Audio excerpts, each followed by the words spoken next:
പട്ടാമ്പിയിൽ നിന്ന് സംസാരിക്കുമ്പോൾ ഇതിന്റെ ഒരു 10 കിലോമീറ്റർ ചുറ്റളവിൽ തന്നെ അങ്ങനത്തെ ആളുകളെ കാണാൻ പറ്റും. അറബ് മാന്ത്രികം, പിന്നെന്താ ഇങ്ങനത്തെ കുറെ പേരുകൾ പറഞ്ഞു. മുസ്ലിങ്ങളുടെ പേരിൽ അല്ലാത്തതിന്റെ പേരിലൊക്കെ ജനങ്ങളുടെ പണം തട്ടുകയും ലൈംഗിക ചൂഷണങ്ങൾക്ക് പിന്നെ അത്തരം ചൂഷണങ്ങൾ നിർവഹിക്കുകയും കൊലപാതകത്തിലേക്ക് എത്തുകയും കുടുംബങ്ങൾ തകർക്കുകയും ഒക്കെ ചെയ്യുന്ന ആളുകളെ നമുക്ക് കാണാൻ കഴിയും. സാധാരണ മനുഷ്യരെ മാനസിക രോഗികളാക്കി മാറ്റുന്ന പലതരത്തിലുള്ള പ്രശ്നങ്ങൾ കാണാൻ പറ്റും. നോക്കൂ സഹോദരങ്ങളെ, എന്തുകൊണ്ടാണ് ഇത്രയധികം ഇത് ആവർത്തിക്കുന്നത്? പത്തനംതിട്ട ജില്ലയിലെ ഇളന്തൂരിൽ 2 മനുഷ്യരെ കൊന്ന് കഷ്ണങ്ങളാക്കി ആഭിചാര കൊലപാതകം എന്ന് പറഞ്ഞിട്ടാണ് നമ്മളത് വാർത്തകൾ വായിച്ചത്. കൂടോത്രത്തിന്റെയും ആഭിചാരത്തിന്റെയും പേരിൽ കൊന്ന് കുഴിച്ചുകൂടി നരബലിയുടെ വാർത്തകൾ കേരളത്തിന് പുറത്തുനിന്ന് ധാരാളം കേൾക്കാറുണ്ട്. കേരളത്തിൽ നമ്മൾ കേൾക്കുകയാണ്. വിദ്യാസമ്പന്നനായ ഒരു ചെറുപ്പക്കാരൻ തിരുവനന്തപുരം ജില്ലയിൽ തന്റെ മാതാപിതാക്കളെയും അടുത്ത ബന്ധുക്കളെയും എല്ലാം കൊന്നുകളഞ്ഞു. അതും ഒരു അന്ധവിശ്വാസത്തിന്റെ പുറത്തായിരുന്നു. മലയാളിയായ ഒരു ഡോക്ടർ പെൺകുട്ടി ഒഡീഷയിൽ പോയി മരണപ്പെട്ടു, ആത്മഹത്യ ചെയ്തു അല്ലെങ്കിൽ കൊല്ലപ്പെട്ടു. അവരുടെയും മരണം ഒരു അന്ധവിശ്വാസവുമായി ബന്ധപ്പെട്ട കാര്യത്തിലായിരുന്നു, അതുമായി ബന്ധപ്പെട്ടതായിരുന്നു. വിദ്യാസമ്പന്ന സമൂഹമാണ്, പ്രബുദ്ധരെന്ന് സ്വയം അവകാശപ്പെടുന്നവരാണ് നമ്മൾ. ഏറ്റവും പുതിയ അത്യാധുനിക സംവിധാനങ്ങളോടൊപ്പം സഞ്ചരിക്കുന്നവരെന്നും പുതിയ പുരോഗമന കാലഘട്ടത്തിൽ ജീവിക്കുന്നവരെന്നും അവകാശപ്പെടുമ്പോഴും ഇത്തരം അന്ധവിശ്വാസങ്ങൾ പെരുകുന്നു. അതിന്റെ പേരിൽ ഒരിക്കലും നടക്കാൻ പാടില്ലാത്ത വലിയ ചൂഷണങ്ങളും കൊലപാതകങ്ങളും ഉൾപ്പെടെയുള്ളത് നാൾക്കുനാൾ നമ്മൾ ആവർത്തിച്ചു കേൾക്കുന്ന സാഹചര്യമുണ്ട്.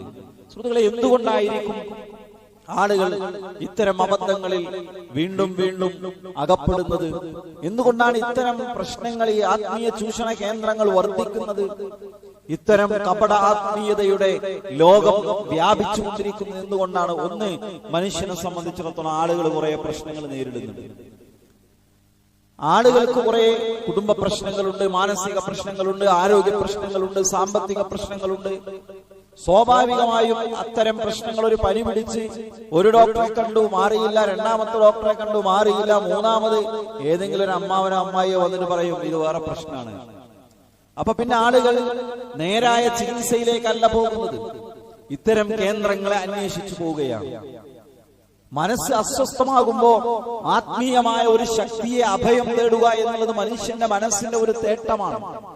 അതുകൊണ്ട് മാനസികമായ പ്രശ്നങ്ങളും വ്യക്തിപരമായ പ്രശ്നങ്ങളും തീർക്കാൻ അവന്റെ മനസ്സ് തേടുന്ന ആത്മീയത അതിങ്ങനെ അന്വേഷിച്ചു പോകുമ്പോ ഇത്തരം തെറ്റായ ആത്മീയ കേന്ദ്രങ്ങളിലേക്ക് മനുഷ്യൻ എത്തിപ്പെടുന്നു എന്നതാണ് ഒരു പ്രധാന സംഗതി. ഞാനൊരു സ്ഥാപനത്തിൽ ഒരാളെ കണ്ടു, ഒരാളുമായി ബന്ധപ്പെട്ട ഒരു അനുഭവം പറയേണ്ടത്. ഒരു വലിയ ഗവൺമെന്റ് സ്ഥാപനമാണ്. സ്വാഭാവികമായും അതിലെ ജോലിക്കാരെല്ലാം വിദ്യാസമ്പന്നരായ ആളുകളായിരിക്കും. അപ്പൊ ആ സ്ഥാപനത്തിലെ ഒരാൾക്കൊരു അപകടം സംഭവിച്ചു, അടുത്ത ആഴ്ച വേറൊരാൾക്കൊരു ആക്സിഡന്റ് സംഭവിച്ചു, അടുത്ത ആഴ്ച വേറെ ആൾക്കൊരു പ്രശ്നമായി. അപ്പൊ ഒരാൾ മറ്റൊരാളോട് പറയണേ, ഇവിടെ എന്തോ ഒരു ദോഷം. ഡിഗ്രിയും PGയും ഒക്കെ കഴിഞ്ഞ് ഭയങ്കര ഭൗതിക വിദ്യാഭ്യാസ സമ്പത്തുണ്ടെന്ന് വിദ്യാസമ്പന്നരാണെന്ന് അവകാശപ്പെടുന്ന ആളുകൾ പറയണേ, ഇവിടെ എന്തോ ഒരു ദോഷമുണ്ടാകുന്ന ആ ദോഷം തീർക്കാതെ ഈ പ്രശ്നം പരിഹരിക്കപ്പെടുകയില്ല. ഒരു ഭാഗത്ത് നമ്മൾ വിജ്ഞാനത്തിന്റെ നെറുകയിലെത്തുമ്പോഴും മറുവശത്ത് നമ്മുടെ വിശ്വാസം ചെളിക്കുണ്ടിലാണ്, മാലിന്യ കൂമ്പാരത്തിലാണ്, കുപ്പത്തൊട്ടിയിലാണ്. അവിടെ നിന്ന് ഉയരാൻ നമുക്ക് സാധിക്കുന്നില്ല എന്നുള്ളതാണ്. നമ്മളത് ഒരു പ്രശ്നമുണ്ടാകുമ്പോ ആത്മീയ പരിഹാരം തേടി മനുഷ്യർ പോകുന്നത് പലപ്പോഴും തെറ്റായ വഴിയിലേക്കാണ്. അതുകൊണ്ട് തന്നെ ഇത്തരം ആത്മീയ കേന്ദ്രങ്ങൾ വളരുന്നു, ആളുകൾ വീണ്ടും വീണ്ടും ചൂഷണം ചെയ്യപ്പെടുന്നു. രണ്ടാമത്തത്, മനുഷ്യന്റെ ആർത്തി എത്ര കിട്ടിയാലും തീരില്ല. നോക്കൂ, 596 പവൻ സ്വർണമാണ് ഇരട്ടിപ്പിക്കാൻ വേണ്ടി ഒരു ജിന്നുമ്മ എന്ന പേരിൽ അറിയപ്പെടുന്ന ഒരു സ്ത്രീയുടെ അടുത്ത് കൊണ്ടുപോയി കൊടുത്തു. ഈ ആർത്തി മനുഷ്യനെ എല്ലായിടത്തും അപകടങ്ങളിലേക്ക് എത്തിക്കാറുണ്ട്, എല്ലാ മേഖലയിലും, ആത്മീയതയിൽ മാത്രമല്ല. നോക്കൂ, കേരളത്തിന് മുമ്പ് ഒരു സ്കൂളിലെ 44 അധ്യാപകരാണ് മൾട്ടി ലെവൽ മാർക്കറ്റിംഗിൽ അകപ്പെട്ട് അവർ വലിയ നഷ്ടം സംഭവിച്ചത്, അല്ലെ? ഒരാള് രണ്ടാളെ ചേർക്കണം, അവർ പിന്നെ രണ്ടാളെ ചേർക്കണം. ചെയിൻ മാർക്കറ്റിംഗ് അത് അനിസ്ലാമികമാണ്, ഇസ്ലാമുമായി ബന്ധമില്ലാത്തതാണ്, ഇസ്ലാമിക കച്ചവട നിയമങ്ങൾക്ക് നിരക്കാത്തതാണ്, തെറ്റാണ്. എന്നിട്ട് അതിന് പോയിട്ട് അകപ്പെടുക. അവിടെ ആളുകൾക്ക് പണം നഷ്ടപ്പെട്ടു പോവുക, കോടികൾ നഷ്ടപ്പെടുകയാണ്. ഷെയർ വിരിക്കുന്നു. എന്തിനാ വിരിക്കുന്നത്? എന്തിനാ വാങ്ങുന്നത്? ആളുകൾ ചോദിക്കാറില്ല, നോക്കാറില്ല, കച്ചവടത്തിന്റെ ഇസ്ലാമികത അന്വേഷിക്കാറില്ല. എന്നിട്ടോ പറയും അയാൾ 2 കോടി കൊണ്ട് മുങ്ങി, അയാൾ 5 കോടി കൊണ്ട് മുങ്ങി. കോടികൾക്കൊന്നും ഒരു വിലയില്ല. ഇനി കോടികൾ കൊണ്ട് മുങ്ങിയാനോ ഓൻ പിരിച്ച് നഷ്ടം വന്നാലോ ഓ മാന്യമായിട്ട് സമൂഹത്തിലൂടെ ചില ആൾക്കാർ നടക്കും. 5000 10,000 ഒക്കെ കടം കൊടുത്താലേ വലിയ കടായി തോന്നുള്ളൂ. കോടികൾ കടണ്ടെങ്കിൽ പിന്നെ കടല്ല എന്നുള്ള രീതിയിലാണ് ആളുകളുടെ ഒരു വെപ്പ്. നമ്മൾ ആവർത്തിച്ച് വീണ്ടും പറ്റിക്കപ്പെടുന്ന മനുഷ്യർ. ആർത്തിയാണ് ഇതിന്റെ കാരണം. എങ്ങനെയാണ് ഇത് അന്യായമായ വഴിയിലൂടെ വേഗത്തിൽ സമ്പന്നനാവുക, വേഗത്തിൽ ഇത് ഇരട്ടിപ്പിക്കുക? ലോകത്ത് സ്വർണം ഇരട്ടിപ്പിക്കാൻ എന്തു മന്ത്രത്തിനാ കഴിയുക, എന്തു സാങ്കേതിക വിദ്യക്കാ കഴിയുക? അല്ലെ, ഒരു അല്പം പോലും കോമൺ സെൻസ് ഇല്ലാതെ ഇത്തരം ആളുകളുടെ ചതിയിൽ മനുഷ്യരകപ്പെട്ടു പോവുകയാണ്. നിങ്ങൾ നോക്കി, ഇത്തരം ആത്മീയ കേന്ദ്രങ്ങളിൽ പോകുന്ന ആളുകൾക്കൊക്കെ ഭൗതിക പ്രശ്നങ്ങൾ പറയാനാ പോകാറുള്ളത്. പള്ളിയിൽ നമ്മൾ എന്തിനാ വരിക? സ്വർഗം കിട്ടാനാ. പള്ളിയിൽ നമ്മൾ എന്തിനാ നിസ്കരിക്കുന്നത്? നരകത്തിൽ നിന്ന് രക്ഷപ്പെടാനാ. പള്ളിയിൽ നമ്മൾ ഇന്ന് ഖുർആൻ ഓതുന്നത് എന്തിനാ? ദിക്റുകൾ ചൊല്ലുന്നത് എന്തിനാ? അള്ളാഹുവിന്റെ അടുക്കൽ പ്രതിഫലം ലഭിക്കാനാ. എന്നാ ഈ ചൂഷണ കേന്ദ്രങ്ങളിലേക്ക് പോകുന്നവരോ, ഈ കപടാത്മീയ കേന്ദ്രങ്ങളെ സന്ദർശിക്കുന്നവരോ മക്കളുടെ കല്യാണം ശരിയാകാനാ, അല്ലെ, മകന് ജോലി ശരിയാകാനാ, വീട്ടിൽ മറ്റെന്തോ ഒന്നും ക്ലച്ച് പിടിക്കുന്നില്ല, എത്ര കച്ചവടം ചെയ്തിട്ടും ക്ലച്ച് പിടിക്കുന്നില്ല, അത് ശരിയാവാനാ. നമ്മൾ ഈ ദുനിയാവുമായി ബന്ധപ്പെട്ട ആവശ്യങ്ങൾക്ക് വേണ്ടിയാണ് മനുഷ്യർ മിക്കപ്പോഴും ഇത്തരം ആത്മീയ ചൂഷണ കേന്ദ്രങ്ങളെ തേടിപ്പോകാറുള്ളത്. അതുകൊണ്ട് തന്നെ ഇതിങ്ങനെ ആവർത്തിക്കപ്പെടുന്നു. എത്ര കണ്ടാലും കൊണ്ടാലും പഠിക്കാത്തവരായി നമ്മൾ മാറുന്നു. ഇനി ഇവിടെ ഒരു മനുഷ്യനെ പറ്റിച്ചു, അയാളെ കൊല ചെയ്തു. നാളെ ഇവിടെ വേറൊരു ജിന്നുമ്മ വന്നാൽ, നാളെ വേറൊരു ബാബ വന്നാൽ, വേറൊരു സിദ്ധൻ വന്നാൽ, വേറൊരു തങ്ങള് വന്നാൽ, അല്ലേ, ഞാൻ പരിഹരിച്ചു തരാം, എന്റെ അടുത്ത് എല്ലാ പ്രശ്നങ്ങൾക്കും പരിഹാരം ഉണ്ട്. അവിടെയും നമ്മുടെ ആളുകളുടെ ക്യൂ ഉണ്ടാകും, മലയാളികളുടെ ക്യൂ ഉണ്ടാകും. മുസ്ലിങ്ങളായ ആളുകൾ പോകുന്നു, ക്യൂ നിൽക്കുന്നു. എത്ര കിട്ടിയാലും പഠിക്കാത്തവരായി നമ്മൾ മാറുന്നത് കൊണ്ട് തന്നെ ഈ മേഖലയിൽ മനുഷ്യന്റെ യുക്തിയോ ബുദ്ധിയോ ഒരല്പം പോലും വിനിയോഗിക്കാൻ മനുഷ്യൻ തയ്യാറാകാത്തത് കൊണ്ട് തന്നെ ഇതിങ്ങനെ ആവർത്തിക്കപ്പെട്ടുകൊണ്ടിരിക്കും. ഇതൊരു കാസർഗോഡ് അവസാനിക്കുമോ? നാളെ വേറൊരു കാസർഗോഡ് ഉണ്ടാകും, നാളെ വേറൊരു കണ്ണൂരുണ്ടാകും, നാളെ വേറൊരു കൊലപാതകം നടക്കും, നാളെ വേറെ കോടികൾ ചൂഷണം ചെയ്തു എന്ന് വേറെ സംഭവം ഉണ്ടാകും.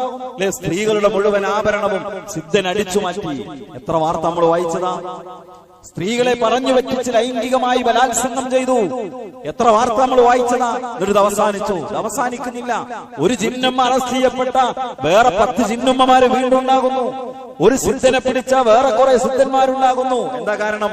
നമ്മൾ ബുദ്ധി പണയം വെച്ചവരായി ഇതിന്റെ നേരും നെറിയും മതവും പ്രമാണവും നോക്കാതെ ഇത്തരം അബദ്ധങ്ങളെ പോയി യാതൊരുവിധ അന്തവുമില്ലാതെ പോയി ചാടുന്നവരായി നമ്മൾ മാറുകയാണ്.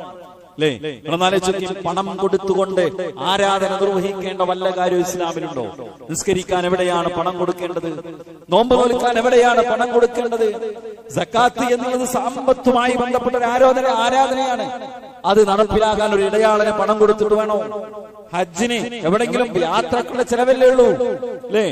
മക്കയിൽ ഒരു നേർച്ച കുറ്റി വെച്ചാൽ അവിടെ പിരിയുന്ന പണം എത്രയായിരിക്കും? പണം എന്നുള്ളത് ആരാധനയ്ക്ക് ആവശ്യമില്ല. ഈ ചൂഷണ കേന്ദ്രങ്ങളോ അവർക്ക് വേണ്ടത് പണമാണ്. അതുകൊണ്ട് സ്വർണം മടിച്ചു മാറ്റും, പണം മടിച്ചു മാറ്റും, അതിന് വിധേയരല്ലാത്ത ആളുകളെ കൊന്നുകളയും, സ്ത്രീകളുടെ മാനം കവർന്നെടുക്കും. അതാണ് ഇവിടെ ആവർത്തിച്ച് നടന്നുകൊണ്ടിരിക്കുന്നത്. സഹോദരങ്ങളെ, നമ്മൾ മനസ്സിലാക്കേണ്ടത് ഏത് മതത്തിന്റെ പേരിൽ വന്നാലും ഇത്തരം ആത്മീയ ചൂഷണ കേന്ദ്രങ്ങൾക്കൊന്നും മനുഷ്യന് സമാധാനം നൽകാൻ കഴിയില്ല, മനുഷ്യന്റെ പ്രശ്നങ്ങൾ പരിഹരിക്കാൻ കഴിയില്ല. ഈ ആളുകൾക്കൊന്നും ഒരു ദിവ്യശക്തിയോ കഴിവോ ഇല്ല എന്നുള്ളതാണ് ഇസ്ലാം പഠിപ്പിക്കുന്നത്. യഥാർത്ഥ സമാധാനം മനുഷ്യൻ എവിടെ നിന്നാണ് കിട്ടുക? അല്ലേ, അല്ലദീന ആമനൂ വതത്മഇന്നു ഖുലൂബുഹും ബിദിക്രില്ലാഹ് അലാ ബിദിക്രില്ലാഹി തത്മഇന്നുൽ ഖുലൂബ്. അല്ലാഹുവിനെ കുറിച്ചുള്ള ഓർമ്മ കൊണ്ടാണ് ഒരു മനുഷ്യന്റെ മനസ്സിന് സമാധാനം ഉണ്ടാവുക. നിസ്കാരം നിലനിർത്തുന്നവന് സമാധാനം ഉണ്ടാകും, ഖുർആൻ ഓതുന്നവന് സമാധാനം ഉണ്ടാകും, ദിക്റുകൾ ഉരുവിടുന്നവന് സമാധാനം ഉണ്ടാകും. അവന്റെ വിശ്വാസം കൂടി ശിർക്ക് കലരാത്തതാകണമെന്ന് മാത്രം. അല്ലേ, അല്ലദീന ആമനൂ വലം യൽബസൂ ഈമാനഹും ബിദുൽം. വിശ്വസിക്കുകയും വിശ്വാസത്തിൽ അക്രമം കലർത്താതിരിക്കുകയും ശിർക്ക് കലർത്താതിരിക്കുകയും ചെയ്യുന്ന ആളുകളെ സംബന്ധിച്ചിടത്തോളം ഉലൈക ലഹുമുൽ അംൻ, അവർക്കാണ് നിർഭയത്വമുള്ളത്. ആരെയും പേടിക്കാതെ ഒരു സിദ്ധനെയും ഒരു ആത്മീയ കേന്ദ്രത്തെയും ഒരു ജിന്നുമ്മയെയും ഒരു ബാബനെയും ഒരു സിദ്ധനെയും ഭയപ്പെടാതെ സധൈര്യം ജീവിക്കാൻ സാധിക്കുന്നത് നിഷ്കളങ്കമായ തൗഹീദ് അനുസരിച്ച് ലാ ഇലാഹ ഇല്ലല്ലാഹ് ഉൾക്കൊണ്ടുകൊണ്ട് അല്ലാഹുവിൽ തവക്കുൽ ചെയ്ത് പടച്ചവനെ മാത്രം ഭയപ്പെട്ട് ജീവിക്കുന്ന ആൾക്ക് ഒരു പേടി ഉണ്ടാവില്ല, ആരെയും ഒരു പേടി ഉണ്ടാവില്ല. അല്ലാത്തവർക്കോ കുറ്റിച്ചൂലിനെ പേടിയാണ്, അല്ലാത്തവർക്കോ കാലിക്കുടത്ത ഭയമാണ്, അല്ലാത്തവർക്കോ കരിമ്പൂച്ചയെ പേടിയാണ്, അല്ലാത്തവർക്കോ ഒറ്റമൈനനെ പേടിയാണ്, അല്ലാത്തവർക്കോ വിധവയായ സ്ത്രീ ഭയമാണ്. വീട്ടിൽ നിന്ന് പേഴ്സ് മറന്നു വെച്ച് ഭാര്യ വിളിച്ചാൽ തിരിച്ചു വിളിക്കല്ലേ എന്ന് പറയും. സ്വന്തം ഭാര്യയുടെ സ്നേഹത്തോടു കൂടിയുള്ള വിളിയെപ്പോലും ഭയപ്പെടുന്ന ഭീരുക്കളായി നമ്മൾ മാറുന്നത് എന്തുകൊണ്ടാ? വിശ്വാസത്തിന് ശിർക്ക് വരുന്നോണ്ടാ അല്ലേ? ഈമാൻ കാര്യങ്ങളിൽ ആറാമത്തെ എന്താ? ഖൈറും ശർറും അല്ലാഹുവിൽ നിന്നാണ്. 6 പ്രധാനപ്പെട്ട അടിസ്ഥാന ഈമാനിൽപ്പെട്ടതാണ്. ഖൈറും ശർറും അല്ലാഹുവിൽ നിന്നാണ്. കരിമ്പൂച്ചക്ക് തന്റെ ജീവിതത്തെ സ്വാധീനിക്കാൻ കഴിയില്ല. 2 രൂപയുടെ നൂലിൽ മന്ത്രിച്ച് 7 കെട്ടുകെട്ടി കയ്യിലിട്ടാൽ അത് തന്റെ ജീവിതത്തിലേക്ക് ഖൈറോ ശർറോ കൊണ്ടുവരില്ല. അത് മുഅ്മിനിന്റെ വിശ്വാസമല്ല. ഈമാൻ കാര്യങ്ങളെന്ന 1-ാം ക്ലാസ്സിൽ മദ്രസയിൽ എണ്ണിപ്പടിച്ച ഈമാൻ കാര്യങ്ങൾ പഠിച്ച ഒരു മനുഷ്യന്റെ വിശ്വാസമല്ല.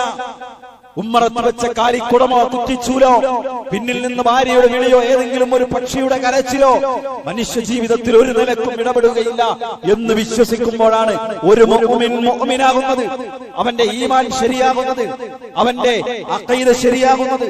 അല്ലാത്തത് തെറ്റായ വിശ്വാസമാണ്. അറിയോ, നമ്മുടെ ജീവിതത്തിലേക്ക് സമാധാനം കൊണ്ടുവരാ അല്ലാഹുവാണ്. അല്ലാഹുമ്മ അൻതസ് സലാം, അല്ലാഹുവേ നീയാണ് സലാം, സമാധാനം. വമിൻകസ് സലാം, നിന്നിൽ നിന്നാണ് സമാധാനം. തബാറക യാ ദൽ ജലാലി വൽ ഇക്റാം. നിസ്കാരം കഴിഞ്ഞ് നമ്മൾ ഉരുവിട, നാവ് കൊണ്ട് ഉരുവിട്ടാ പോരാ, വിശ്വാസം ഉള്ളിലുണ്ടാകണം. അള്ളയാണ് നമുക്ക് സമാധാനം തരാ. മനസ്സിൽ പ്രയാസമാണോ, കുടുംബത്തിൽ പ്രശ്നമാണോ, പടച്ചോനോടാ പറയേണ്ടത്, ഭൗതികമായ പരിഹാരം തേടുന്നതോടൊപ്പം. അതുകൊണ്ട് സഹോദരങ്ങളെ, എല്ലാ പ്രശ്നങ്ങളും ജീവിതത്തിൽ മാറിക്കിട്ടുമെന്നല്ല. ജീവിതത്തിൽ ഒരിക്കലും പ്രശ്നങ്ങൾ തീരൂല. പ്രശ്നങ്ങൾ ഉണ്ടാകുമ്പോഴും ഒരാൾക്ക് സമാധാനത്തോടെ ജീവിക്കാൻ കഴിയും എന്നതാണ് മുസ്ലിമിന്റെ പ്രത്യേകത.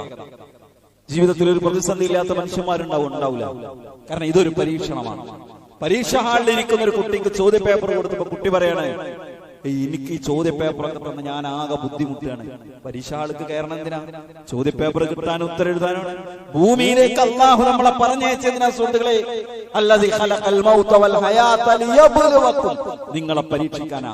ഇവിടെ പനി ഉണ്ടാകും, ഇവിടെ ദാരിദ്ര്യം ഉണ്ടാകും, ഇവിടെ ക്യാൻസർ ബാധിക്കും, ഇവിടെ കിഡ്നി രോഗിയാകും, ഇവിടെ മാരകമായ രോഗങ്ങൾ നമ്മളെ കടന്നു പിടിക്കും, ഇവിടെ കുടുംബ പ്രശ്നങ്ങൾ ഉണ്ടാകും, ഇവിടെ സാമൂഹ്യ പ്രശ്നങ്ങൾ ഉണ്ടാകും.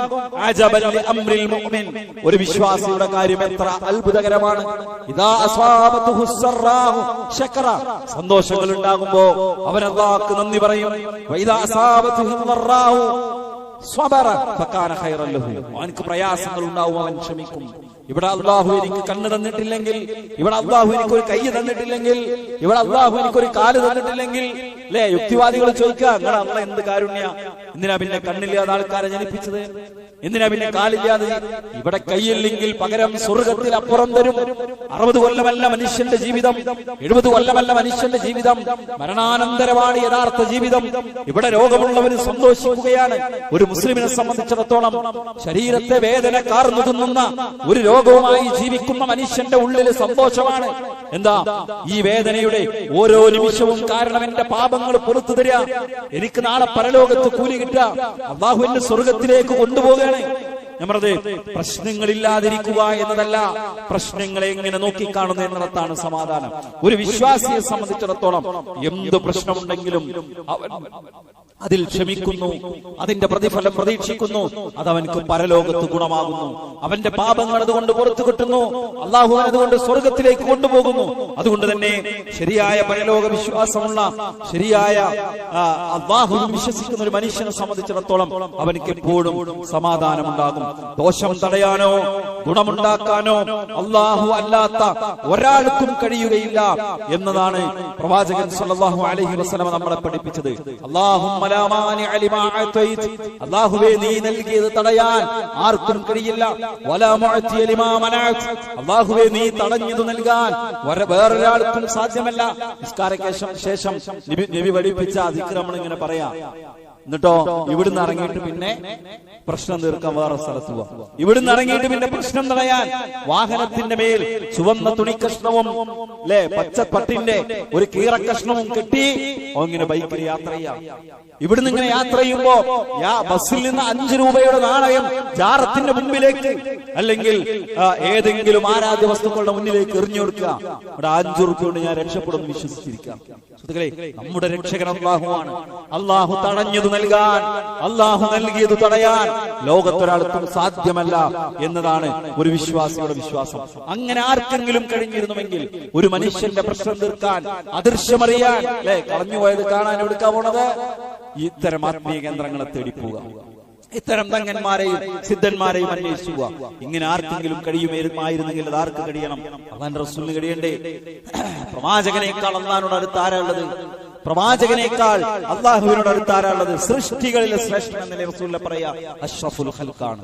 ആ പ്രവാചകനെ കുറിച്ച് ഖുർആൻ പറഞ്ഞത് എന്താ? ഖുൽ, അല്ലാഹു പറയാണ്, നബിയെ പറയുക, ലാ അഖൂലു ലക്കും ഇൻദി ഖസാഇനുല്ലാഹ്, ലാ അഖൂലു ലക്കും ഇൻദി ഖസാഇനുല്ലാഹ്, ഞാൻ നിങ്ങളോട് പറയുന്നില്ല എന്റെ അടുത്ത് അല്ലാഹുവിന്റെ ഖജനാവ് മുഴുവൻ എന്റെ അടുത്തുണ്ട് എന്ന്. സമ്പത്തൊന്നും നിങ്ങൾക്ക് തരാൻ എന്നെ കൊണ്ട് പറ്റൂല. പിന്നെ വല അഅലമുൽ ഗൈബ്, എനിക്ക് അദൃശ്യമറിയാമെന്ന് ഞാൻ നിങ്ങളോട് പറയുന്നില്ല. വല അഖൂലു ലക്കും ഇന്നി മലക്, ഞാനൊരു മലക്കാണെന്ന് നിങ്ങളോട് പറയുന്നില്ല. ഇൻ അത്തബിഉ ഇല്ലാ മാ യുഹാ ഇലൈഹി, പിന്നെ ഞാൻ ആരാ? എനിക്ക് വഹയി കിട്ടുന്നുണ്ട്, ആ വഹയി അനുസരിച്ച് അതിനെ പിന്തുടർന്ന് ഞാൻ ജീവിക്കുന്നു. അല്ലാഹുവിന്റെ റസൂലിന് അറിയാത്ത ഗൈബ് ഏത് ജിന്നുമ്മക്ക് അറിയാം? അല്ലാഹുവിന്റെ റസൂലിന് അറിയാത്ത ഗൈബ് ഏത് സിദ്ധന് അറിയാം? ഏത് സന്യാസിക്ക് അറിയാം? ഏത് തങ്ങൾക്ക് അറിയാം? ഏത് മുസ്ലിംക്ക് അറിയാം? ഏത് അറബ് മന്ത്രിക്കാരന് അറിയാം? അല്ലാഹുവിന്റെ റസൂലിന് അറിയാത്ത ഗൈബ്, അദൃശ്യം, അല്ലാഹുവിന്റെ റസൂലിന് അറിയാത്ത ഭാവി ആർക്കറിയാം? ആർക്കെങ്കിലും അറിയുമായിരുന്നുവെങ്കിൽ പ്രവാചകൻ അറിയേണ്ടിയിരുന്നു. അല്ലേ? യഅലമു മൻ ഫിസ് സമാവാതി വൽ അർദിൽ ഗൈബ ഇല്ലല്ലാഹ്, ആകാശലോകത്ത് ആകാശഭൂമികളിൽ അദൃശ്യമറിയുന്നവൻ അല്ലാഹുവല്ലാതെ മറ്റാരുമില്ല. വിശുദ്ധ ഖുർആനിന്റെ നസ്സാണ്,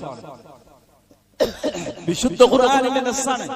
അല്ലേ? പ്രവാചകൻ പറഞ്ഞു, ലാ അംലികു നഫ്സി നഫ്അൻ വലാ ദർറ, എനിക്ക് തന്നെ ഉപദ്രവമോ ഉപകാരമോ ചെയ്യാൻ എനിക്ക് കഴിയില്ലെന്ന് പറയൂ നബിയെ. ഖുർആനിലുള്ള അല്ലാഹു നബിയോട് പറയാൻ ആവശ്യപ്പെടുന്നു, എനിക്ക് തന്നെ ഉപകാരം ചെയ്യാൻ, എനിക്ക് തന്നെ ഉപദ്രവം ചെയ്യാൻ സാധിക്കുകയില്ലെന്ന് പറയൂ പ്രവാചകരെ. വിശപ്പുണ്ടായില്ലേ? പ്രവാചകൻ കുനിഞ്ഞിരുന്ന് ഞരങ്ങിയിരുന്നതാ വിശപ്പ് സഹിക്കാത്തത് കൊണ്ട്. പ്രവാചകൻ പട്ടിണി അനുഭവിച്ചില്ലേ? പ്രവാചകന് രോഗമുണ്ടായില്ലേ? പ്രവാചകൻ രോഗത്തിന്റെ വേദന അനുഭവിച്ചില്ലേ? ആയിഷ ജൂത സ്ത്രീ ആട്ടിൻ മാംസത്തിൽ വിഷം കലർത്തിയപ്പോ എനിക്കുണ്ടായ ഒരു വേദനയുണ്ട്. അപ്പൊ പ്രവാചകൻ വേദനിച്ചു. മരണത്തോടടുക്കുമ്പോ പ്രവാചകൻ പറയാൻ, ആ വേദന ഇതാ ഞാനിപ്പോൾ അനുഭവിക്കുന്നു. റസൂൽ പ്രവാചകനില്ലാത്ത എന്തു കഴിവാ മറ്റുള്ളവർക്ക് ഉണ്ടാവുക? പ്രവാചകൻ അദൃശ്യമറിയുമോ? ഇല്ലല്ലോ. ആയിഷ റളിയല്ലാഹു അൻഹ, നമ്മുടെ ഉമ്മ വ്യഭിചാരോപണമുണ്ടായി. ആയിഷ ബീവി അറിയില്ല, നാട്ടിലെല്ലാവരും ഡിസ്കസ് ചെയ്യുന്നുണ്ട്. നമ്മളെ കുറിച്ചൊരു ആരോപണം ഉണ്ടായ അങ്ങനെ ഏറ്റവും അവസാനം ആ വ്യക്തിയായിരിക്കും. അങ്ങനെ ബാത്റൂമിലേക്ക് ആയിഷ ബീവി ഇങ്ങനെ പോകുമ്പോൾ കൂടുള്ള ആള് പറഞ്ഞു, ഈ ആളുകളെ എന്തൊക്കെയാണ് പറഞ്ഞു പ്രചരിപ്പിക്കുന്നത്? ആയിഷ ചോദിച്ചു, എന്താണ്? പ്രചാരണം തുടങ്ങി ദിവസങ്ങൾ പിന്നെ കിട്ടുന്നത് നിങ്ങളെ കുറിച്ച് ഇങ്ങനെ പറയുന്നുണ്ട്. ആയിഷ റളിയല്ലാഹു അൻഹ തളർന്നുപോയി. ആയിഷ ബീവി സമാധാനിച്ചു. പ്രവാചകൻ വന്നിട്ട് പറഞ്ഞു, ആയിഷ നീ വേണമെങ്കിൽ തൽക്കാലം കുറച്ചു ദിവസം നിന്റെ വീട്ടിലേക്ക് പോയിക്കോ. ശിവരുണ്ട്, ഞാൻ ഒരു രാവും പകലും മുഴുവൻ കരഞ്ഞു തീർത്തു. നബി സല്ലല്ലാഹു അലൈഹി വസല്ലമ ആളുകളുടെ പ്രചാരണം കേട്ടപ്പോ ഒരൽപ്പം സമാധാനിക്കാൻ നബിക്ക് മനസ്സിലാകുന്നില്ല. അവസാനം വിശുദ്ധ ഖുർആനിലെ ആയത്തിറങ്ങുമ്പോഴാണ് ആയിഷ റളിയല്ലാഹു അൻഹ തെറ്റു ചെയ്തിട്ടില്ല എന്ന് പ്രവാചകൻ പ്രഖ്യാപിക്കുന്നത്. നേരത്തെ പറഞ്ഞ ഖൈബർ യുദ്ധത്തിന്റെ സമയത്ത് ജൂത സ്ത്രീ വന്നിട്ട് പറയാണ്, മുഹമ്മദ് എന്റെ വിരുന്ന് സ്വീകരിക്കുമോ? ഞാനൊരു ജൂതയാണ്, യഹൂദിയാണ്, അതിനെന്താ? മുസ്ലിം അല്ലാത്ത ഒരാളുടെ വിരുന്ന് സ്വീകരിക്കുന്നത് കൊണ്ട് പ്രശ്നമില്ല. പ്രവാചകന് ഏറ്റവും ഇഷ്ടപ്പെട്ട മാംസം ഏതാ? അത് ആടിന്റെ മാംസമാണ്. ആടിന്റെ ഏത് മാംസമാണ്? മുൻകൈയിലെ മാംസമാണ്. ആ മാംസം ഉണ്ടാക്കി കൊടുത്തു. പ്രവാചകനും കൂടെ ബിശ്ർ ഇബ്നു ബറാ എന്ന് പറയുന്ന സ്വഹാബിയും ഉണ്ടായിരുന്നു. പ്രവാചകന്റെ വായിലിട്ട മാംസം ഇറക്കിയില്ല. നബി ചോദിച്ചു, ഇതിൽ വിഷമുണ്ടോ? കൂടെ ഉണ്ടായിരുന്ന ബിശ്ർ റളിയല്ലാഹു അൻഹു മാംസം ഇറക്കി നബിയുടെ മുന്നിൽ കടന്നു മരിച്ചു. നബി ബോധപൂർവം കൊണ്ടുപോയി കൊന്നതാ? അല്ല. അദൃശ്യമറിയാൻ പ്രവാചകന് കഴിയില്ല. പക്ഷെ പ്രവാചകൻ ശത്രുക്കളുടെ കൈകളാൽ കൊല്ലപ്പെടുകയില്ല എന്ന് അള്ളാഹുവിന്റെ ഇസ്മത്തുണ്ട്, അള്ളാഹുവിന്റെ സുരക്ഷിതത്വമുണ്ട്. അതുകൊണ്ട് തന്നെ വായിലേക്ക് ഇറങ്ങുന്നതിന് മുമ്പ് പ്രവാചകന് വഹി ലഭിച്ചു. അത് മനസ്സിലാക്കാൻ സാധിച്ചു. പ്രവാചകനറിയാത്ത അദൃശ്യം എങ്ങനെയാണ് സഹോദരങ്ങളെ മറ്റുള്ളവർക്ക് അറിയാൻ സാധിക്കുക? എത്ര ഉദാഹരണങ്ങളാണ്! സക്കരിയ നബിയുടെയും മറിയം ബീവിയുടെയും ചരിത്രം നമ്മൾ കേട്ടിട്ടില്ലേ? ബൈത്തുൽ മുഖദ്ദസിന്റെ മെഹ്റാബിലേക്ക് കടന്നു ചെല്ലുമ്പോ ആ നാട്ടിലില്ലാത്ത പഴങ്ങൾ കഴിക്കുന്ന മഹതിയായ മറിയം റളിയല്ലാഹു അൻഹാ മറിയം ബീവിയോട് ചോദിക്കാ, എവിടുന്ന ഈ ഭക്ഷണം? അന്നാലയ്ക്ക് ആദാ, ഒരു വലിയത്താണ്, അള്ളാഹു നൽകുന്ന കറാമത്താണ്. മഹദി ആ മറിയം ബീവിക്ക് ലഭിക്കുന്ന കറാമത്ത് ഇത് റബ്ബ് നൽകുന്നതാണെന്ന് വഹി ആ സമയത്ത് ലഭിക്കാത്തത് കൊണ്ട് സക്കരിയ നബിക്ക് മനസ്സിലാകുന്നില്ല. അപ്പൊ സക്കരിയ നബിയോട് മറിയം ബീവി പറയാ, ഹാദാ മിൻ ഇൻദില്ലാ, ഇത് അള്ളാന്റെ അടുത്ത് നിന്നാണ്. മൂസാ നബിയും ഖദർ നബിയും നടത്തിയ യാത്ര സൂറത്തുൽ കൗഫിൽ പഠിപ്പിക്കുന്നുണ്ട് അല്ലെ? മൂസാ നബിയോട് ചോദിച്ചു, മൂസേ, ആർക്കാണ് മൂസാ നബിയുടെ ഏറ്റവും ഇൽമുള്ളത്? ബനൂ ഇസ്രായേലിൽ ഞാനല്ലേ നബി, എനിക്കാണ്. അള്ളാഹ് പറഞ്ഞു, മൂസാ നബിനെ പരീക്ഷിച്ചു. മൂസ അങ്ങനെ പറയാൻ പാടില്ല, പോകണം. രണ്ടു നദികൾ സംഗമിക്കുന്നിടത്ത് നീ ഒരാളെ കാണും. അങ്ങനെയാണ് ഖദർ അലൈഹി ഇസ്ലാമിനെ ഖുർആനിൽ ഖദർ നബിയുടെ പേര് പറഞ്ഞിട്ടില്ല, പക്ഷെ ഖദർ നബിയുടെ ആ സംഭവം വിശദീകരിക്കുന്നു. ഇമാം ബുഖാരി ദീർഘമായ വിശദീകരിച്ച് പഠിപ്പിക്കുന്നു. ഖദർ അലൈഹി ഇസ്ലാമയും മൂസാ നബിയും നടന്നു. അവൾ പറഞ്ഞു, എന്റെ കൂടെ പോരാ, പക്ഷെ ഞാൻ ചെയ്യുന്നതിനെ ചോദ്യം ചെയ്യാൻ പാടില്ല. ചരിത്രം അറിയാം. ഒരു കപ്പലിൽ കയറി, നല്ല മനോഹരമായ പുതിയ കപ്പൽ. ഖദർ അലൈഹി ഇസ്ലാം അതിനൊരു ദ്വാരമുണ്ടാക്കി, കുറച്ച് കേടുപാടുകൾ വരുത്തി. മൂസാ നബി ദേഷ്യപ്പെട്ടു, എന്തിനാ നമ്മളെ സഹായിച്ചവരുടെ കപ്പൽ കേടുവരുത്തിയത്? ഖദർ പറഞ്ഞു, നമ്മൾ തമ്മിലുള്ള കരാർ ലംഘിച്ചു, ഞാൻ ചെയ്യുന്നതിനെ ചോദ്യം ചെയ്യാൻ പാടില്ല, നമ്മൾ പോണം. അവ പറഞ്ഞു, ഇപ്പോഴത്തേക്ക് എന്നെ ക്ഷമിക്കണം. കുറച്ചു കഴിഞ്ഞു ഒരു ഗ്രാമത്തിലെത്തി. അവരോട് വിരുന്നുകാരാണ്, അതിഥികൾ, യാത്രക്കാർക്ക് നാട്ടുകാർ അതിഥികളായി സ്വീകരിക്കണം. ഹോട്ടലിലല്ലോ ഭക്ഷണം കിട്ടണമെങ്കിൽ നാട്ടുകാർ അതിഥികളായി സ്വീകരിച്ചില്ല. അവിടെ പൊളിഞ്ഞു വീഴാറായ ഒരു മതിലുണ്ട്, ആ മതിൽ നന്നാക്കി കൊടുത്തു. അങ്ങനെ 2-3 സംഭവങ്ങൾ. അവസാനം 3ാമത്തെ കാര്യവും ചെയ്തപ്പോ ഒരു കുട്ടിയെ കൊലപാതകം കൊന്നുകളഞ്ഞു അലൈഹിസ്സലാം. 3ഉം ചെയ്തപ്പോ 3നെയും ചോദ്യം ചെയ്തു മൂസാ അലൈഹിസ്സലാം. ഇനി നമുക്ക് ഇവിടുന്ന് പിരിയാം. ഖദർ അലൈഹിസ്സലാം ഓരോന്നും ഇങ്ങനെ പറഞ്ഞു കൊടുത്തു. കപ്പൽ കേടെടുത്തില്ലേ? ഇതിനെന്നറിയോ? നല്ല കപ്പൽ, അവർ പാവങ്ങളാണ്. നല്ല കപ്പൽ കണ്ടാൽ അവർ പോകുന്ന വഴിക്ക് ഒരു രാജാവ് അത് പിടിച്ചെടുക്കും. ചെറിയ കേടുപാടുകൾ വരുത്തിയ രാജാവ് പിടിക്കാതെ അവർക്ക് കിട്ടും. ഇങ്ങനെ ഖദർ അലൈഹി ഇസ്ലാമിന് കിട്ടിയത് വഹിയിലൂടെ അള്ളാഹ് പഠിപ്പിച്ചു കൊടുത്തു. മൂസാ നബിക്ക് അറിയാതിരുന്നത് നബിയായിട്ടും അപ്പൊ വഹി കൊടുത്തിട്ടില്ല. എപ്പോഴാണോ വഹിയിലൂടെ അറിയിക്കണം അപ്പോഴേ അവർക്ക് മനസ്സിലാക്കാൻ കഴിയുള്ളൂ, അല്ലേ? എന്തിനാ മതില് നന്നാക്കി കൊടുത്തത്? അതിന്റെ താഴെ ഒരു നിധിയുണ്ട്. ആ മാതാപിതാക്കൾക്ക് 2 അനാഥകളുടേതാണത്. അവർ വളർന്ന് വലുതായിട്ടേ അവിടുന്ന് പുറത്തു വരാൻ പാടുള്ളൂ. അതുകൊണ്ടാണ് ഞാൻ പറഞ്ഞത്, മൂസാ അലൈഹി സ്വലാത്തു വസ്സലാമക്ക് ഐബ് അറിയുന്നില്ല. അപ്പൊ വഹയി കിട്ടുന്ന പ്രവാചകനെ അറിയുന്നുള്ളൂ. പിന്നെ എങ്ങനെയാണ് സുഹൃത്തുക്കളെ നമ്മുടെ നാട്ടിലെ ഈ ജിന്നുമ്മമാർക്കും ഈ സിദ്ധന്മാർക്കും ഈ പറയുന്ന ആളുകൾക്കെല്ലാം ഇത്തരത്തിലുള്ള കഴിവും അറിവും ഉണ്ടെന്ന് പറയുക? ഇത് ശുദ്ധമായ ചൂഷണമാണ്. ഇതൊരിക്കലും ഒരു വിശ്വാസിയെ സംബന്ധിച്ചിടത്തോളം അതിലേക്ക് അടുത്തു പോകാൻ പാടില്ലാത്ത ഇസ്ലാമിക വിരുദ്ധമായ ചികിത്സകളും ആത്മീയ രീതികളുമാണ്. അതിനെ കൈയൊഴിയാനും അത് വിട്ടുനിൽക്കാനും നമ്മളെല്ലാവരും ശ്രമിക്കേണ്ടതുണ്ട്. അല്ലാഹു അനുഗ്രഹിക്കുമാറാകട്ടെ.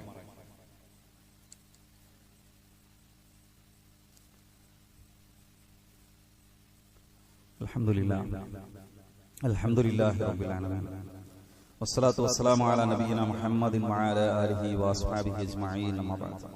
ഇത്തഖുല്ലാഹ ഇബാദല്ലാഹ്. സ്നേഹം നിറഞ്ഞ സഹോദരീ സഹോദരന്മാരെ, വിശ്വാസികളെ, അല്ലാഹുവിനെ സൂക്ഷിച്ച് അല്ലാഹുവിന്റെ നിയമനിർദ്ദേശങ്ങളും വിധിവിലക്കുകളും ജീവിതത്തിന്റെ എല്ലാ മേഖലകളിലും പാലിച്ചുകൊണ്ട് തഖ്വയോടുകൂടി ജീവിക്കണേ എന്ന് ഒരിക്കൽ കൂടി ഓർമ്മപ്പെടുത്തുന്നു, വസിയത്ത് ചെയ്യുന്നു. അല്ലാഹു അവന്റെ മുത്തഖീങ്ങളിൽ, സജ്ജനങ്ങളിൽ നമ്മെ എല്ലാവരെയും ഉൾപ്പെടുത്തി അനുഗ്രഹിക്കുമാറാകട്ടെ. നാട്ടിൽ ആത്മീയ ചൂഷണ കേന്ദ്രങ്ങൾ വർദ്ധിക്കുന്നു. അതിന്റെ ഏറ്റവും അവസാനത്തെ ഉദാഹരണമായി കാസർഗോഡ് ഒരു കൊലപാതകത്തിലെത്തിയ ഇത്തരം ആത്മീയ തട്ടിപ്പ് നടത്തുന്ന ഒരു സ്ത്രീയെയും കൂട്ടാളികളെയും പിടികൂടിയ ഒരു പശ്ചാത്തലത്തിലാണ്.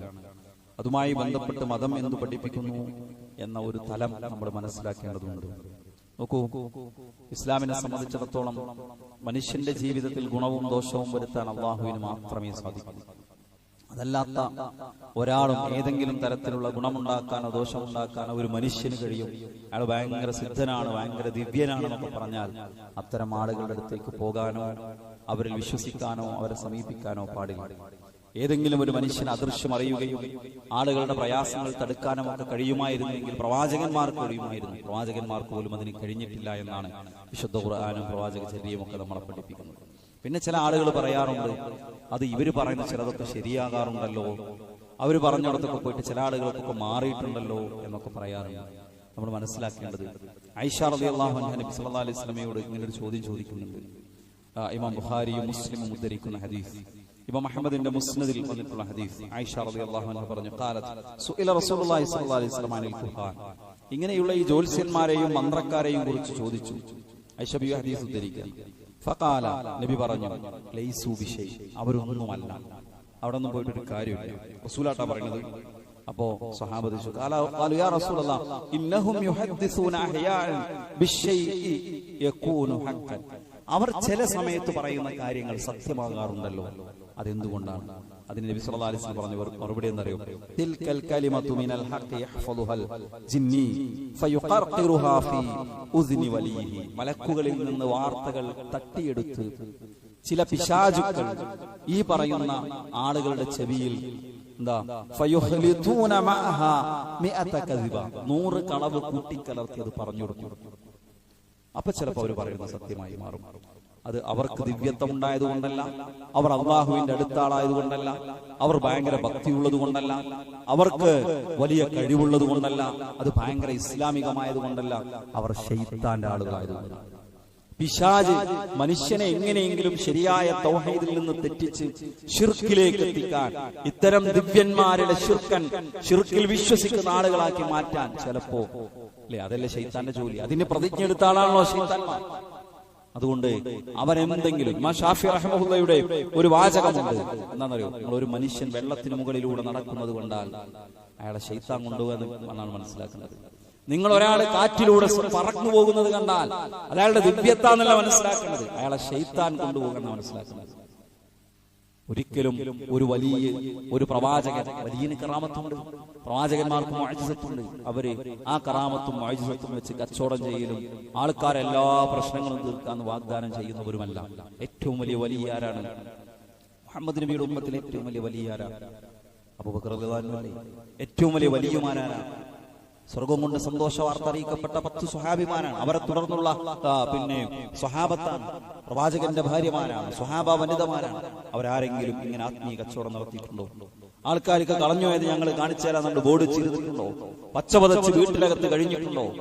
ജനങ്ങളുടെ അടുത്ത് നിന്ന് പണം വാങ്ങി ചികിത്സിച്ചിട്ടുണ്ടോ? ജനങ്ങൾക്ക് ഈ വക ഓഫറുകൾ നടത്തി ജനങ്ങളെ പറ്റിച്ചിട്ടുണ്ടോ? ഇത് ശുദ്ധമായ തട്ടിപ്പാണ്. അതുകൊണ്ട് പ്രവാചകൻ പറഞ്ഞു, മൻ അതാ അറാഫൻ ഫസഅലഹു അൻ ഷൈഇൻ ലം തുഖബൽ ലഹു സ്വലാത്തു 40 ലൈല. ആരെങ്കിലും ഒരാൾ, നമ്മൾ ശരിക്കും മനസ്സിലാക്കി വെക്കണം, ആരെങ്കിലും ഒരാൾ ഇത്തരം ജ്യോത്സ്യന്മാരുടെ, സിദ്ധന്മാരുടെ, ജിന്നുമ്മമാരുടെ അടുത്ത് പോയാൽ, അവരോട് എന്തിനെങ്കിലും കുറിച്ച് ചോദിച്ചാൽ, പോയാൽ എന്നൊരു റിവായത്തിലുണ്ട്, അയാളുടെ 40 ദിവസത്തെ നമസ്കാരം ബാത്തിലാവും. 40 ദിവസത്തെ നമസ്കാരം ബാത്തിലായി പോയി ഇവരെടുത്ത് പോയാൽ. അവർ പറഞ്ഞതിൽ വിശ്വസിച്ചാലോ, ഫസദഖഹു ബിമാ യഖൂൽ ഫഖദ് കഫറ ബിമാ അൻസല അലാ മുഹമ്മദ്. അവർ ഖുർആനിൽ വിശ്വസിച്ചവനാണ്, കുഫ്ർ ചെയ്തവനാണ്. സുഹൃത്തുക്കളെ, കുട്ടിയോട് അസുഖം മാറുന്നില്ലെങ്കിൽ ചില ആൾക്കാർ ചേരായ അൽവാസികൾ വരും, നമുക്ക് സംഭവങ്ങൾ ഡോക്ടറെ അടുത്തൊക്കെ പോയിക്കൊള്ളി, മറ്റോടത്തും കൂടി ഒന്ന് പോയോക്കാന്ന് പറഞ്ഞു വരും കേട്ടോ, മറ്റോടത്തും കൂടി ഒന്ന് പോയോക്കാന്ന് പറഞ്ഞിട്ട് വരും. ഇസ്ലാമിൽ അനുവദിച്ചൊരു മന്ത്രമുണ്ട്, മന്ത്രവാദാണ് ഇസ്ലാമിലില്ലാത്ത, വേറെ വിഷയം പിന്നീട് പറയാം. എന്താ? ആയത്തുൽ കുർസി ഊതി കൊടുക്കാം, നമുക്ക് സ്വയം ഊതാം, അല്ലേ? ഓതിയിട്ട് ശരീരത്തിലേക്ക് ഊതാം, കയ്യിലൂതി മേത്ത് തടവാം. നബിക്ക് മരണാസന്നനായി കിടക്കുമ്പോൾ ആയിഷ ബീവി ഊതിക്കൊടുത്തു, നബിയുടെ കയ്യിലൂതി തടവിക്കൊടുത്തു. ഇത് മതം അനുവദിക്കുന്ന ഒരു മന്ത്രമാണ്, അത് തർക്കമില്ല. രോഗിയുടെ അടുത്ത് പോയ നബി ശരീരത്തിൽ കൈവച്ച് അല്ലാഹുമ്മ റബ്ബന്നാസ് പ്രാർത്ഥിക്കാറുണ്ട്. ഇത് മതം അനുവദിച്ച മന്ത്രമാണ്. എന്നാൽ അതോടൊപ്പം നിങ്ങൾക്ക് രോഗമുണ്ടായാൽ നിങ്ങൾ ചികിത്സയും തരണം. അതല്ലാത്ത ആത്മീയ കേന്ദ്രങ്ങളിലേക്ക് പോകുന്നത് കുഫ്റിലേക്ക് നമ്മളെ എത്തിക്കും. അവർ പറഞ്ഞതനുസരിച്ചൊരു തകിട് കുഴിച്ചിട്ടാൽ, അവർ പറഞ്ഞതനുസരിച്ച് ഒരു ഏലസ് കിട്ടിയാൽ, അവർ ആവശ്യപ്പെട്ടതനുസരിച്ച് ഒരു നൂല് കിട്ടിയാൽ, കഫറ അലാ മാ അൻസല മുഹമ്മദ് ബിമാ ഉൻസില അലാ മുഹമ്മദ്, മുഹമ്മദ് നബിക്ക് ഇറക്കിയതിൽ ഖുർആനിൽ അവർ അവിശ്വസിച്ചു, കുഫ്ർ ചെയ്തു. അതുകൊണ്ട് സുഹൃത്തുക്കളെ, രോഗം കൊണ്ട്, പ്രയാസം കൊണ്ട്, ദാരിദ്ര്യം കൊണ്ട് ഈ ദുനിയാവിൽ നരകിച്ചു ജീവിക്കേണ്ടി വന്നാലും സ്വർഗം നഷ്ടപ്പെടുന്ന ആത്മീയ കേന്ദ്രങ്ങളിലേക്ക് പോകുകയില്ല എന്ന ഉറച്ച പ്രതിജ്ഞ എടുക്കേണ്ടവരാണ് വിശ്വാസികൾ. അല്ലാഹു ആ നിലയ്ക്ക് ജീവിക്കാൻ നമുക്ക് എല്ലാവർക്കും തൗഫീഖ് നൽകി അനുഗ്രഹിക്കുമാറാകട്ടെ. നമ്മിൽ നിന്ന് വന്നുപോയ എല്ലാ തെറ്റുകുറ്റങ്ങളും പാപങ്ങളും അല്ലാഹു നമുക്ക് പുറത്തു തരുമാറാകട്ടെ. പ്രാർത്ഥന കൊണ്ട് വസിയ്യത്ത് ചെയ്ത ധാരാളം ആളുകളുണ്ട്. നമ്മുടെ ഒരു സഹോദരൻ കഴിഞ്ഞ ഒരാഴ്ചയായി ഗൾഫിൽ പെട്ടെന്ന് ഷുഗറും പ്രഷറൊക്കെ ഡൗൺ ആയി കോമയിൽ കഴിയുകയാണ്, വെന്റിലേറ്ററിൽ കഴിയുകയാണ്. മറ്റൊരു സഹോദരൻ നമ്മുടെ പള്ളിയിൽ സ്ഥിരം വരാറുള്ള ഒരാൾ ക്യാൻസർ ബാധിച്ച് ഹോസ്പിറ്റലിലാണ്. വേറെ ഒരാൾ രാവിലെ ഒരു മെസ്സേജ് അയച്ചു, അദ്ദേഹത്തിന്റെ സഹോദരന് വേണ്ടി കുറച്ച് അപകടകരമായ അവസ്ഥയിലാണെന്ന് പറഞ്ഞിട്ട്. അള്ളാഹു എല്ലാവർക്കും വേഗത്തിലുള്ള രോഗശമനം നൽകി അനുഗ്രഹിക്കുമാറാകട്ടെ. അവർക്കെല്ലാം പൂർണ്ണാരോഗ്യത്തോടുകൂടി നമ്മിലേക്ക് തിരിച്ചു വരാൻ അള്ളാഹു സുബ്ഹാനഹു വ തആല അവരെല്ലാവരെയും അനുഗ്രഹിക്കുമാറാകട്ടെ. നമ്മിൽ നിന്ന് വന്നുപോയ എല്ലാ തെറ്റുകുറ്റങ്ങളും അള്ളാഹു പുറത്തു തരുമാറാകട്ടെ. അല്ലാഹുമ്മ ഗ്ഫിർ ലിൽ മുഅ്മിനീന വൽ മുഅ്മിനാത്ത് വൽ മുസ്ലിമീന വൽ മുസ്ലിമാത്ത് അൽ അഹ്യാഇ മിൻഹും വൽ അംവാത് ഇന്നക മുജീബുദ് ദഅവാതി യാ ഖാദിയൽ ഹജാത്ത്. അല്ലാഹുമ്മ അജിർനാ മിനൻ നാർ, അല്ലാഹുമ്മ അജിർനാ മിനൻ നാർ, അല്ലാഹുമ്മ അജിർനാ മിനൻ നാർ വദ്ഖിൽനൽ ജന്നത യാ റബ്ബൽ ആലമീൻ. അല്ലാഹുമ്മ അഇസ്സൽ ഇസ്ലാമ വൽ മുസ്ലിമീൻ വഅദിൽ അശ്ശിർക വൽ മുശ്രിക്കീൻ. റബ്ബനാ ആതിനാ ഫിദ് ദുനിയ ഹസന വഫിൽ ആഖിറതി ഹസനതൻ വഖിനാ അദാബൻ നാർ. റബ്ബനാ തഖബ്ബൽ മിന്നാ ഇന്നക അൻതസ് സമീഉൽ അലീം വതുബ് അലൈനാ ഇന്നക അൻതത് തവ്വാബുർ റഹീം. അല്ലാഹുമ്മ സ്വല്ലി അലാ മുഹമ്മദിൻ വഅലാ ആലിഹി വസഹ്ബിഹി വസല്ലം വൽഹംദുലില്ലാഹി.